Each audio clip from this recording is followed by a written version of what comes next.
The efforts here are failed.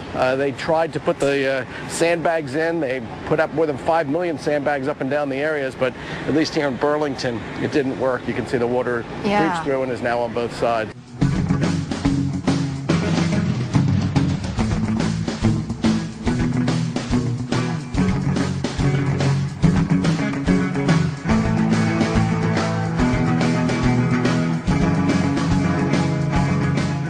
Building was underwater to almost its roof, and it was actually a building instead of a frame. This is the stoplight that Marty was telling you about, that they were in a rowboat and they were leaning on the light. This is the gas station, and it's really inconceivable to me, that the water was that high, but it was.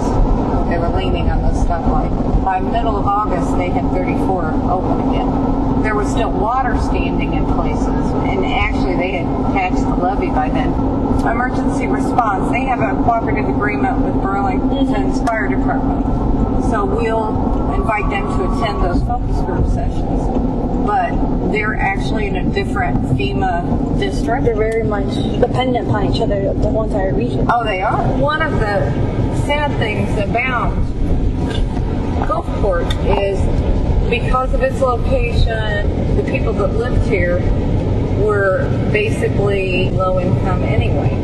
That's why they didn't have flood insurance. Just made them that more vulnerable. Exactly. My name's Marty LaFerry, and I'm Henderson County Board Chairman. For you, what are some of the priorities for Henderson County in terms of this project? Number one is the protection of our counties. This disaster was brought on by a flood, so one of the priorities is to get our levees back into shape. And then another one is just when it comes to disasters, we have no storm shelters in our county. That would be another priority.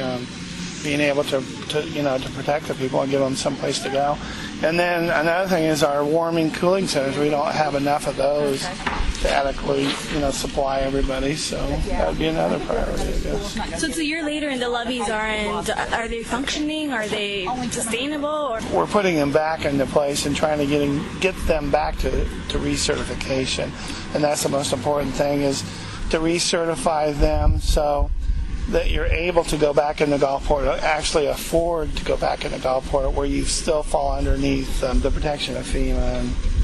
And without the levees, then we have a state highway, Highway 34, that every time the water would come up, it would flood 34, would stop our access to Burlington, which a lot of our works over there and uses the facilities as far as doctors and hospitals. Does anybody live in Gulfport? Have people moved back in? There's 20 families that went back. The importance to them, and there's a couple of rural families that went back into their homes too. So it's important that we get our levees back into shape just for the people that's come back so far. Do you think that area is livable? Yes, I believe it's livable now. It's just like anything, it's just going to take time. And back in the early 60s, when it flooded, people moved out. But then, they said usually something like that happens within the next 8 to 10 years. You'll have more and more people moving in there. Stevenson Lake down there was a beautiful area. I think 15 beautiful homes there, which I'd like to come back. How do you see the participation, the turnout, the people's response to just getting these communities back into shape? Great. We're such a small county. All of our time is donated. We try to do the best we can at our real job, and then we'll find time for doing this too.